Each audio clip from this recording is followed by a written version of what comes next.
જય શ્રી કૃષ્ણ મિત્રો, આજે આપણે બનાવવાના છીએ મસાલેદાર મસાલા ભાખરી। 1 વાડકી ઘઉંના લોટ સાથે અડધી વાડકી ઘઉંનો કરકરો લોટ, સ્વાદ અનુસાર મીઠું, જીરું, તલ, અજમો, હિંગ, હળદર, લાલ મરચું, ધાણા જીરું, ગરમ મસાલો, ઝીણી સમારેલી કોથમીર અને મોયણ માટે તેલ લઈને બધા મસાલાને સરખી રીતે મિક્સ કરીશું અને તેમાં થોડું થોડું પાણી એડ કરીને કઠણ લોટ બાંધી દઈએ।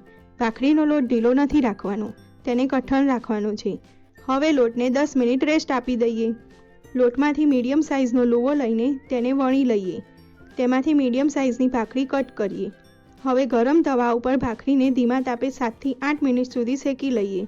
ભાખરી થોડી શેકાય એટલે થોડું ઘી લઈને ડટ્ટાની મદદથી પ્રેસ કરીને બંને બાજુથી ક્રિસ્પી કરીએ તો તૈયાર છે ઘર જેવી અને ગુજરાતીની સ્ટાઇલમાં મસાલેદાર મસાલા ભાખરી। આ ભાખરી નાસ્તા માટે, ટિફિન માટે કે ચા સાથે એકદમ પરફેક્ટ છે।